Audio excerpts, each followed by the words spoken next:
un libro que está entre los históricos que relata el regreso del pueblo de Israel después del exilio de 70 años en Babilonia. En un par de versículos y siempre junto al otro profeta del post-exilio que es Zacarías. En la lista de los que regresan, recuerda haber leído las listas. Ageo no se menciona de los que vuelven de Babilonia. No hay indicaciones de los parientes ni del linaje tribal. Tampoco se halla registro de qué trabajaba, de qué vivía.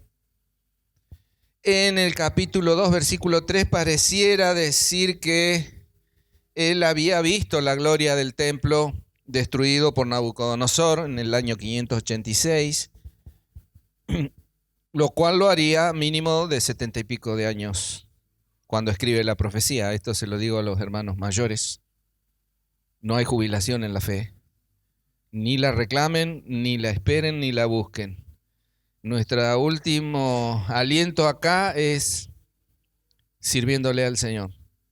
En el en el capítulo 2, versículo 3 dice, ¿quién ha quedado entre vosotros que haya visto esta casa en su gloria primera? ¿Y cómo la veis ahora? ¿No es ella como nada delante de vuestros ojos? Ahí parece indicar que él vio el templo de Salomón y su grandeza que fue destruido. Imagine usted la tristeza de un hombre piadoso, mayor de edad, porque esto básicamente se lo dice a los jóvenes de aquel tiempo. Por la profecía, muy dedicados a sus asuntos y muy descuidados de las cosas del Señor. El contexto histórico de Ageo nos cuenta que, y podemos verlo en solamente 2 capítulos, se demora 10 minutos leyendo lento. Así que les propongo cuando lleguen a casa, aquellos que cenan, uno que no coma y lo lea, y si toman mate cocido o algo así, lo leen con calma.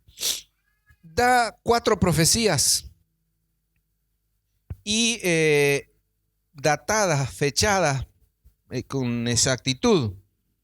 Todas ocurren en el lapso de 4 meses, en el segundo año, dice, del rey persa Darío, y esto es el año 520. Es muy probable que Ageo haya regresado a Jerusalén de Babilonia con Zorobabel 18 años antes de las profecías. Les nombro a Zorobabel porque es un personaje importante del contexto histórico de Ageo. Era el líder civil y está en el centro de la genealogía del Señor Jesucristo. Resulta que Ciro da un decreto, digamos, en el año 538 que le permite a la cautividad de Israel volver a Babilonia, a su tierra bajo el liderazgo de Zorobabel.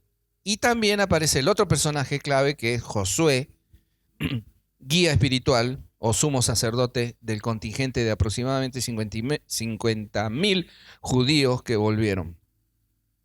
Eso es año 538. En el 536, el Antiguo Testamento se cuenta desde mucho hacia 0. ¿Estamos? En el 538 volvieron. 2 años después, 536, comenzaron a reconstruir el templo. Esto lo leemos en Esdras, por ejemplo, en Nehemías.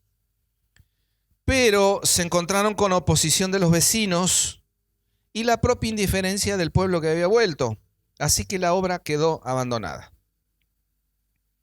16 años más tarde, Ageo y Zacarías, los 2 profetas que están ahí uno al lado del otro, fueron comisionados por Dios para alentar al pueblo no solo a reconstruir el templo, sino también a reordenar sus prioridades. Como resultado de esa profecía de estos 2 profetas, Ageo y Zacarías, el templo fue terminado 4 años más tarde y eso lo cuenta Esdras. Ahora vamos a analizar entonces el texto en busca de conocer las profecías de Ageo para buscar en ellas lo que necesitamos hoy, como dice Pablo en 1 Corintios capítulo 14, versículo 3, para nuestra edificación, exhortación y consolación. Entonces vamos a ver dos tópicos tratados por Ageo en su profecía. Uno, las prioridades equivocadas, y dos, decisiones que importan. Leemos en el capítulo 1, juntos me acompañan con la mirada. En mi Biblia dice exhortación a edificar el templo, capítulo 1 de Ageo. En el año segundo del rey Darío, en el mes sexto, en el primer día del mes, vino palabra de Jehová por medio del profeta Ageo a Zorobabel, hijo de Salatiel, gobernador de Judá, y a Josué, hijo de Josadac, sumo sacerdote, diciendo: así ha hablado Jehová de los ejércitos, diciendo: este pueblo dice, no ha llegado aún el tiempo de que la casa de Jehová sea reedificada. Entonces vino palabra de Jehová por medio del profeta Ageo, diciendo: es para vosotros tiempo, para vosotros, de habitar en vuestras casas artesonadas y esta casa está desierta. Pues así ha dicho Jehová de los ejércitos: meditad bien sobre vuestros caminos. Sembráis mucho, y recogéis poco. Coméis y no os saciáis. Bebéis y no quedáis satisfechos. Os vestís y no os calentáis. Y el que trabaja jornal recibe su jornal en saco roto. Así ha dicho Jehová de los ejércitos: meditad sobre vuestros caminos. Subid al monte y traed madera y reedificad la casa. Y pondré en ella mi voluntad y seré glorificado, ha dicho Jehová. Buscáis mucho y halláis poco, y encerráis en casa y yo lo disiparé en un soplo. ¿Por qué? Dice Jehová de los ejércitos: por cuanto mi casa está desierta y cada uno de vosotros corre a su propia casa. Por eso se detuvo de los cielos sobre vosotros la lluvia, y la tierra detuvo sus frutos, y llamé la sequía sobre esta tierra y sobre los montes, sobre el trigo, sobre el vino, sobre el aceite, sobre todo lo que la tierra produce, sobre los hombres y sobre las bestias, y sobre todo trabajo de manos. Y oyó Zorobabel, hijo de Salatiel, y Josué, hijo de Josadac, sumo sacerdote, y todo el resto del pueblo, la voz de Jehová su Dios, y las palabras del profeta Ageo, como le había enviado Jehová su Dios, y temió el pueblo delante de Jehová. Entonces Ageo, enviado de Jehová, habló por mandato de Jehová al pueblo, diciendo: yo estoy con vosotros, dice Jehová. Y despertó Jehová el espíritu de Zorobabel, hijo de Salatiel, gobernador de Judá, y el espíritu de Josué, hijo de Josadac, sumo sacerdote, y el espíritu de todo el resto del pueblo, y vinieron y trabajaron en la casa de Jehová de los ejércitos, su Dios, en el día 24 del mes sexto, en el segundo año del rey Darío. 3 semanas, un poquito más de 3 semanas, le llevó entrar en razones al pueblo. ¿Qué encontramos en este texto? Decía, prioridades equivocadas. El tema principal de la profecía de Ageo es la reedificación del templo, el cual estaba en ruinas desde su destrucción por Nabucodonosor en el año 586 a.C. Por medio de 4 mensajes, Ageo exhortó al pueblo a renovar sus esfuerzos por construir la casa del Señor. Prioridades erróneas en la vida de los hijos de Dios conducen al fracaso. Hay veces en que aún la actividad febril no produce los resultados deseados. Si Dios no ocupa el primer lugar en la vida, nunca vamos a obtener verdadera victoria. Ageo fue llamado a predicarle a un pueblo, cuyas prioridades no eran justas. Y aún, fíjate, después de experimentar el exilio y sus horrores, fueron esclavos, arrastrados y arrancados de sus propiedades y de sus familias. Después de 70 años no habían aprendido nada del severo juicio de Dios. Después que los medos y los persas derrotan al imperio de Babilonia, a ellos, decíamos, se les permite volver. Cuando el primer contingente llega de los liberados bajo Zorobabel y bajo Josué, vieron todas las veces la importancia que le da el Señor a estas dos personas que las repite. Repite quiénes son, hijos de quién y qué cargo tenían. Ellos muy entusiasmados colocaron los cimientos para el nuevo templo, pero dos cosas le estorbaron, decíamos.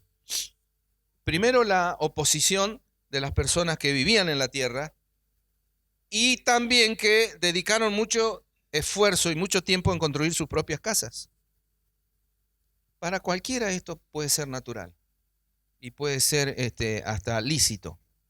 El tema es que se fueron a sus casas y dejaron la casa del Señor, la obra de Dios. Y eso hizo que el templo quedara incompleto y sin uso. Ageo es el primer profeta que le habla a Israel después de que vuelve de Babilonia. La reconstrucción del templo ocupaba un lugar destacadísimo en la lista de prioridades de Dios. Él los libera y los envía con la instrucción de reconstruir. Sin embargo, después de comenzar bien, durante 15 años no pusieron una piedra. Y por esa decisión equivocada de quitar a Dios del primer lugar de sus vidas, ese fue un tiempo para Israel de confusión y de miseria. Al tiempo de la profecía de Ageo, lo voy a decir varias veces, 15, 16 años después de haber vuelto para reconstruir, los hogares del pueblo de Dios ya estaban terminados. Según la profecía, algunos textos, estamos hablando de Hebreo, insinúa lujo. Cuando dice artesonadas, en realidad habla de placas. ¿Vieron hoy placa de Durlock? O sea, las casas enchapadas. Y eso para la época era una buena arquitectura, una buena inversión, mucha plata. Pero mientras vivían bien, entre comillas, sufrían depresión financiera. Dios había tratado de llamar la atención de la manera dramática, de la manera más dramática posible. Había retirado su bendición, escucharon el texto, sobre su trabajo, sobre sus viñedos, de modo que tenían poco retorno de los esfuerzos que hacían. Incluso cuando ganaban salario, Dios le hizo agujero en los bolsillos. El templo era un lugar fundamental para la adoración de Israel. El lugar donde, usted recuerde, Dios había dicho, moraré ahí, viviré ahí. Así que al descuidar el templo, el pueblo no solamente estaba siendo desobediente, su falta de preocupación por las cosas del Señor en realidad hablaba a gritos de un problema más profundo. No le interesaban las cuestiones espirituales. Ageo irrumpe entonces en escena y hace un análisis de sus problemas y los reprende, comparando el estado del templo. Para colmo, tiene ahí, a la vista, le dice, miren el templo, ven cómo está, miren sus casas, ven cómo están. Se dirige primero a los líderes, le habla a Zorobabel, le habla a Josué.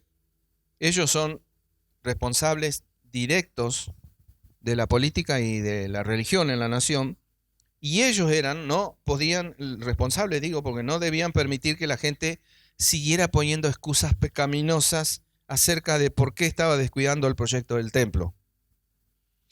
Esto nosotros a diario hablando de Rubén y de mí y de algunos consiervos, lo sufrimos cuando organizamos cosas a las que no vienen, actividades en las que no están, encuentros de los que no participan.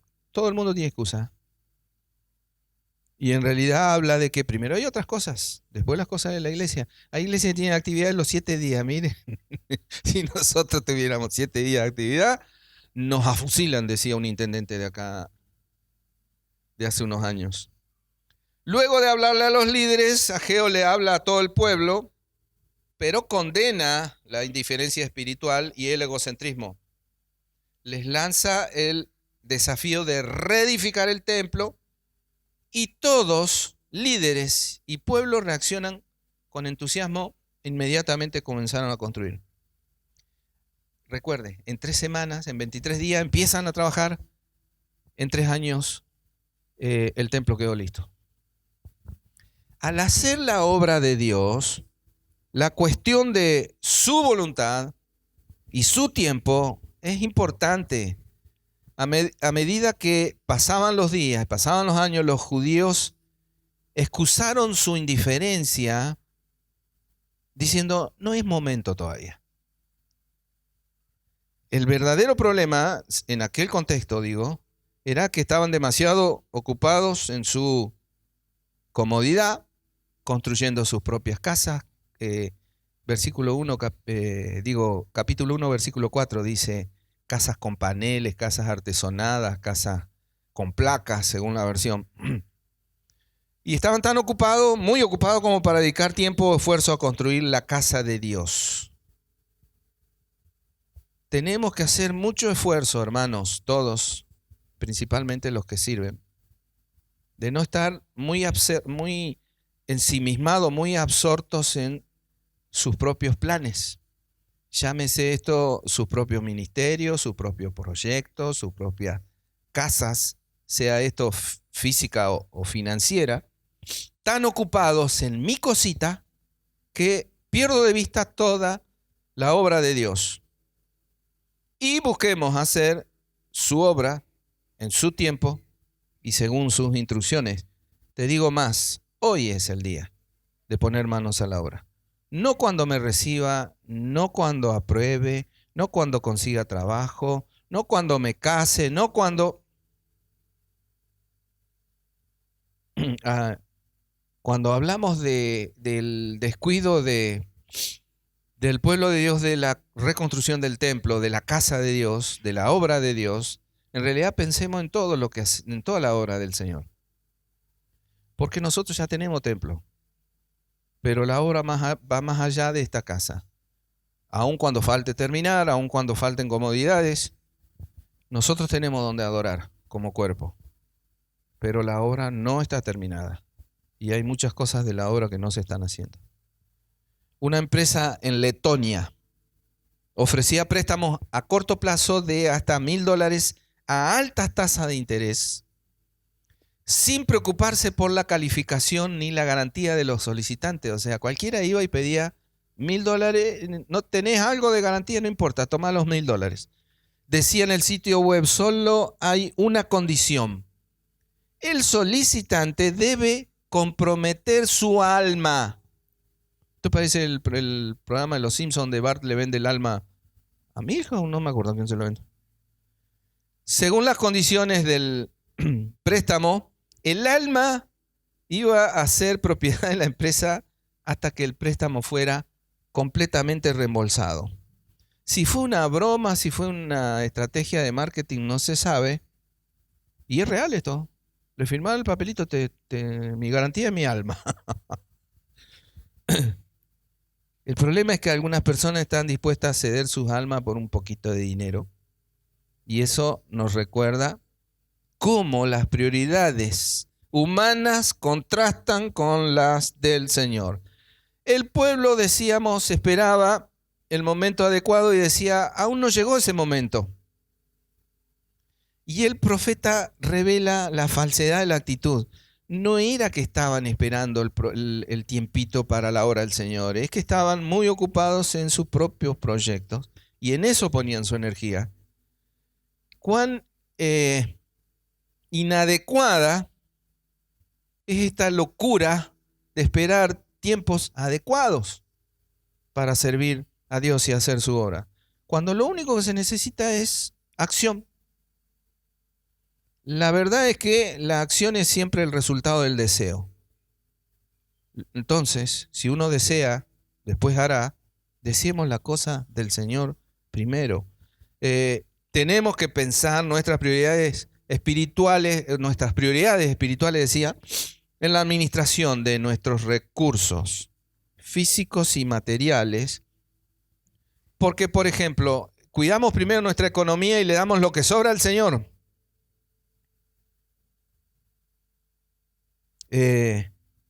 Quizás sea difícil darle al Señor las primicias cuando lo que ingresa apenas alcanza para cubrir las cuentas.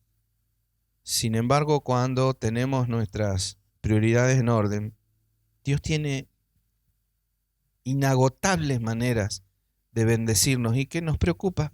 Si Él ya ha prometido cumplir todas nuestras necesidades, y Filipenses, conforme a sus riquezas en gloria en Cristo Jesús. Nunca me olvido que una de las primeras enseñanzas que aprendió nuestro diácono es decir, yo pongo primero lo del Señor y después veo a quién le pago, decía. ¿Te acordás, Javi? Pero el tema era, saco lo que es del Señor primero. Decía prioridades equivocadas, ahora vemos decisiones que importan. Siempre con la profecía de Ageo abierta ahí en tu falda. ¿Te acordás que él preguntó si alguno recordaba cómo era el templo de Salomón que había destruido Nabucodonosor? Algunos exiliados que volvieron, que eran ancianos, podían recordar la gloria pasada y en comparación la obra era lamentable. Y pensemos en nuestro trabajo de construir la iglesia. La iglesia somos todos. La iglesia somos las personas, no el templo. Y la responsabilidad por la construcción de esa casa espiritual es de todos. Para nosotros la iglesia es el cuerpo de Cristo, los creyentes mismos, dice 1 Corintios capítulo 12, versículo 27, que nosotros somos templo del Espíritu Santo. En los templos vive Dios. Y nuestra misión como seguidores de Jesús es convertirnos en una iglesia fuerte, una iglesia dedicada, una iglesia en crecimiento, una iglesia que sea testigo de su gracia. ¿Cómo le está yendo a nuestra congregación local? ¿Cómo le está yendo? Como cuerpo, ¿eh? ¿Está ocupada haciendo la obra de Dios? La pregunta que es tan general, vamos a hacer la personal. ¿Usted está involucrado en la obra? ¿Está haciendo algo?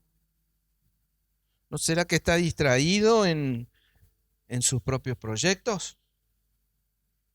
Dice el versículo 6 al final, y el que trabaja jornal recibe su jornal en saco roto. O sea, el que gana salario, gana el salario y lo mete en la bolsa, en una bolsa que tiene un agujero. Y esto es la realidad de la iglesia, no de la gracia, de la iglesia de hoy. Trabajan mucho y obtienen poco. Las casas muchas veces están vacías, los hijos descuidados. Hay circunstancias de escasez. Los hermanos están siempre en ansiedad. Una analogía podría ser que el jornal, la bolsa rota sea que te interesa mucho distraerte. Yo había puesto la joda, pero no quise decir la joda porque suena muy feo la joda. Pero te interesa la joda. Y las malas compañías muchas veces también son agujeros en la bolsa. Y a veces encontramos que nuestros días se nos pasan y no sé si vos lo hacés, yo lo hago. Termino el día y busco si hice algo digno de Dios, que a Él le haya agradado. Y muchos tal vez terminen el día sin encontrar algo que sea digno de mencionar. No tenemos nada que mostrar, nada logrado, nada hecho. Un día que no ha sido vivido para la gloria de Dios es un día perdido. 24 horas tirada a la basura. Y hay decía, cuando uno no tiene nada para mostrar de su trabajo, hay una razón para esa pérdida y ese fracaso. Lo que se aplicó a los judíos al regreso del cautiverio todavía se aplica. No pusimos a Dios en primer lugar. hemos corrido cada uno a nuestra casa, nuestra propia obra, sea la que sea, mientras que la obra del Señor no se hace. No hemos hecho primero lo primero. Si no confiamos de todo corazón en el Señor, si no lo reconocemos, como dice su palabra, en todos nuestros caminos, si nuestros ojos no están puestos en sus intereses, entonces no nos sorprendamos cuando Él provoque sequía en nuestras vidas. Dice la profecía que debemos considerar nuestros caminos y, hermanos, corrijamos lo que hay que corregir. Nunca vamos a encontrar verdadero gozo hasta que respondamos a la amonestación de Cristo que dice Mateo 6:33, mas buscad primeramente las cosas del reino de Dios y su justicia. Y en ese contexto, cuando buscas las cosas del Señor primero, entonces vas a sembrar, vas a cosechar en abundancia, vamos a comer, nos vamos a saciar verdaderamente. Así dice el Señor de los ejércitos, capítulo 1, versículo 7, considerad vuestros caminos. ¿Alguna vez usted dejó la llave de su auto adentro del auto y se le cerró? A mí me pasó. Y encima, yo antes había tenido autos que no se cerraban solo. Este auto se cerró solo. Nadie me había avisado. Acá en la municipalidad. Esto es una anécdota esa, porque mi señora tiene la misión, mira cómo la acuso, tiene la misión de, ella es custodia de la segunda llave. ¿Qué hizo mi señora? Dejó la segunda llave dentro del auto. Así que entro al auto, por la puerta de atrás, busco papeles, acá el auto de mi oficina, ¿viste? Busco papeles atrás, dejo la llave ahí, agarro los papeles, lo acomodo, cierro la puerta. Cuando la cierro, hace ¡trac! Las 4. Bueno, un amigo me lo abrió con un cordón. Les aviso por la duda, tengan en cuenta. Con un cordoncito lo fue metiendo. Bueno, después les explico. Al que quiera abrir una cerradura de auto que no importa si es suyo o no, me ve después del sermón. ¿Alguna vez usted dejó a su niña o niño en el supermercado y cuando descargó las cosas en su casa se dio cuenta? ¿Dónde está el nene? ¿Dónde está la nena? Bueno, ese es el tipo de cosas y de peores cosas que hacemos cuando no pensamos detenidamente en lo que estamos haciendo. Pensar descuidadamente, porque él dice, consideren vuestro camino, o sea, piensen en lo que están haciendo, cómo están andando. Entonces, cuando no pensamos, significa que estamos haciendo algo que no teníamos que hacer o no estamos haciendo lo que teníamos que hacer. Y ambas cosas son malas, o acción equivocada o inacciones irresponsables que te pueden provocar inconvenientes menores o pueden tener consecuencias graves y duraderas. Uno pensaría que la gente en los días de Ageo no habría cometido errores irreflexivos como los que estaban haciendo. Apenas 20 años antes eran esclavos. Ahora estaban de regreso en Jerusalén y vivían como si no hubiera pasado nada, como si no hubieran estado 70 años cautivos. Entonces, a través del profeta Ageo, Dios le dice, consideren sus caminos. Capítulo 1, versículo 7. Luego les dice su error. Estaban viviendo vidas egoístas en lugar de completar el templo de Dios. El pensamiento equivocado había conducido a decisiones equivocadas y a la inacción. Dios quiere que pensemos detenidamente en lo que pensamos, en lo que decimos, en las acciones, en las relaciones, y que tomemos decisiones que le traigan gloria a Él. Hagas lo que hagas, yo sé que en tu mente en este preciso momento hay planes, hay proyectos, hay sueños, hay expectativas. No saques a Dios de ese lugar que le corresponde solamente a Él primero. Te lo ruego para después no tener que sufrir las consecuencias de sacar nada menos que a Dios. Lo ponemos aparte. hagas lo que hagas a partir de hoy, pensalo detenidamente. Si no lo haces, el Señor te va a mostrar que no lo estás haciendo. O en tu necesidad, o en tu ansiedad, o en tus dificultades, o en tu vacío interior. De alguna forma te va a llamar la atención de que no le has puesto en primer lugar. No le invitaste a dirigir tu vida, no le honraste como merece el Dios del universo, no le has dado lo que es de Él, no le has agradecido nada, no le has servido con tus bienes, tus talentos, tu tiempo. Se cuenta que Spurgeon una vez habló con un grupo de personas, empresarios con los que estaba tratando de recaudar dinero para los ministerios en los que él estaba involucrado. Spurgeon, para que no lo sabes, se le llama el príncipe de los predicadores. Provocó un avivamiento terrible en su época. Decenas de miles iban a un lugar, decenas de miles. Si usted quiere, cuente cuántos somos acá. Decenas de miles iban a escucharlo cuando no había micrófono. Bueno, él va a pedir plata, ofrenda para los ministerios que él llevaba adelante. Al terminar la charla, toma su sombrero, era un hombre de sombrero, y se lo pasa a los asistentes de la mesa para la ofrenda. Nadie puso nada en el sombrero. Y cuando regresó a Spurgeon estaba vacío. La gente ahí se preguntaba qué haría Spurgeon a continuación. Ve, mira así. Da la vuelta al sombrero, vuelve más vacío que como fue. Y él oró diciendo: te doy gracias, Señor, porque al menos estos viejos tacaños me han devuelto mi sombrero.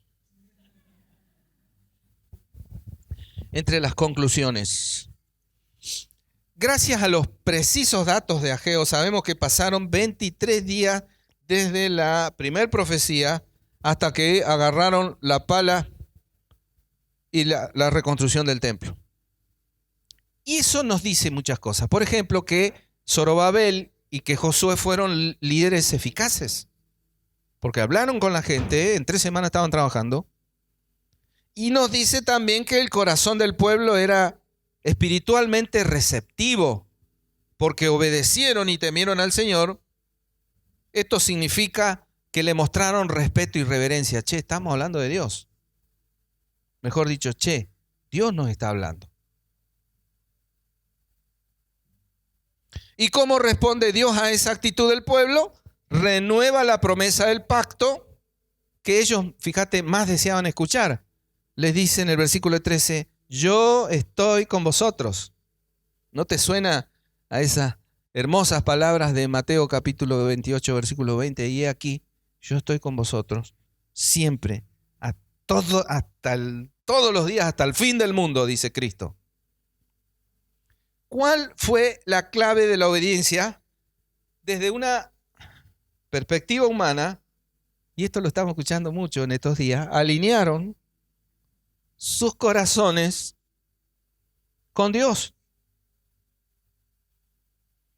y tomaron la decisión correcta de obedecerle. Fíjate que alinear el corazón con Dios a mí me lleva a pensar en una ilustración hermosa que es el bebé que se calma, el bebé recién nacido que se calma solamente cuando está en el pecho de su mamá. Y hasta que no está con mamá, y hasta que no siente ese latido que escuchó 9 meses desde adentro, no se calma. Eso es alinear el corazón con Dios. Que nuestro corazón lata con el de Él. Y cuando lo podemos escuchar, qué paz, qué gozo, cuánta esperanza para nosotros. Decía, y esto desde la perspectiva de Dios, Él despertó, dice el texto, los espíritus o conmovió los corazones.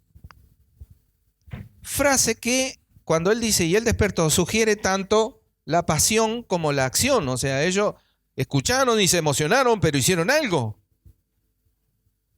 Y Él transforma corazones egocéntricos que ahora le buscan y eligen hacer lo correcto. Ahora tu turno de pensar, dice mi nieta, tu turno de pensar cuidadosamente en tus caminos. Tal vez estés diciendo, entre las múltiples opciones de agradar al Señor, ¿cómo empiezo? Si estoy en una situación financiera ahora mismo, ¿cómo voy a empezar si no puedo pagar mis cuentas? La poca fe, presta atención, te va a decir,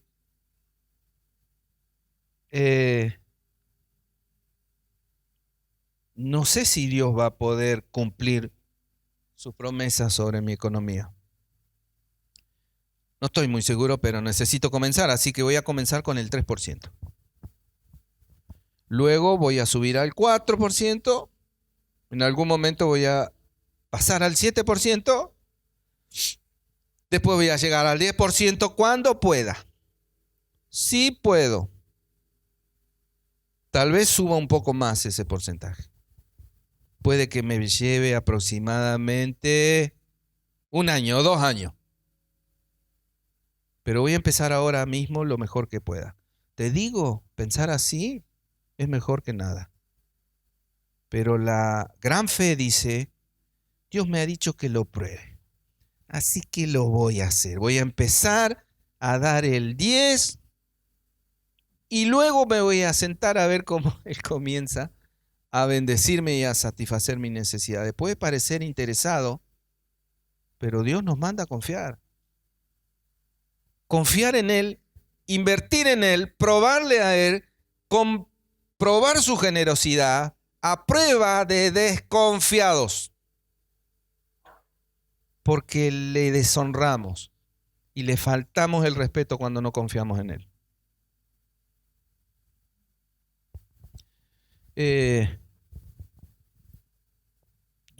Mi creencia es que Dios bendice tanto las cosas temporales como las espirituales.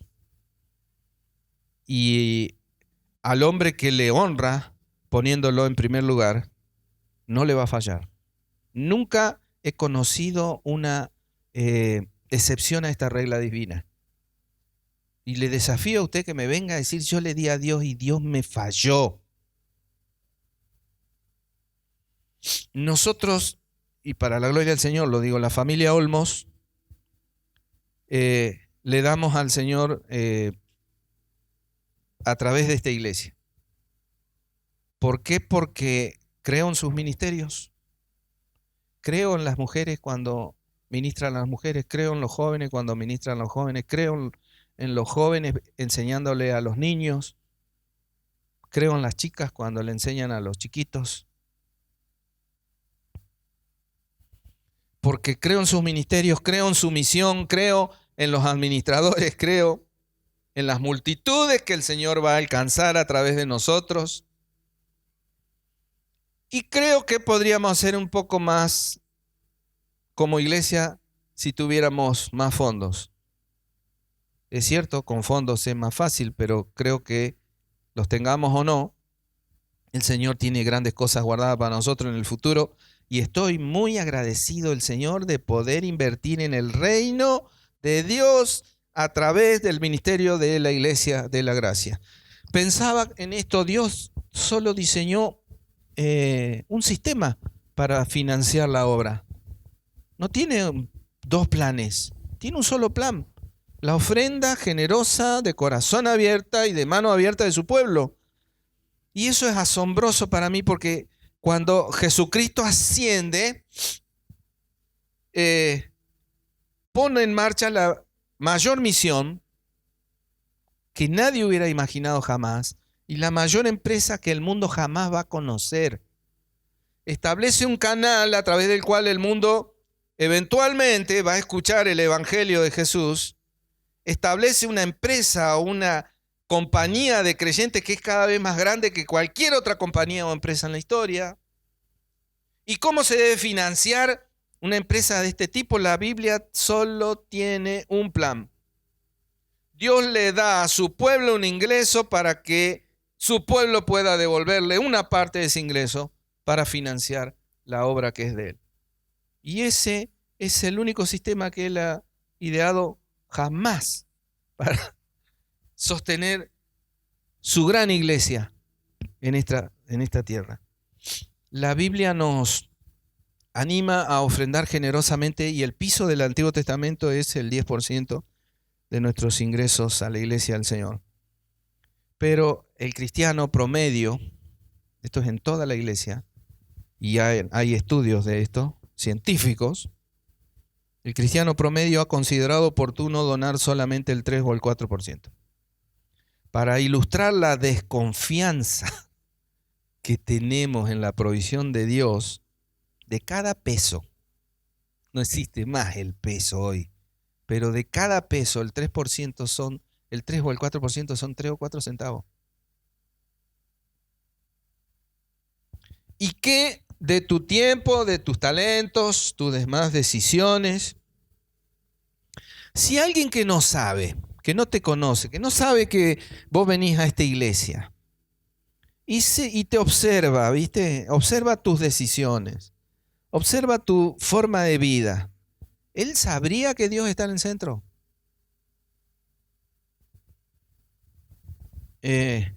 La obediencia, la adoración son claves.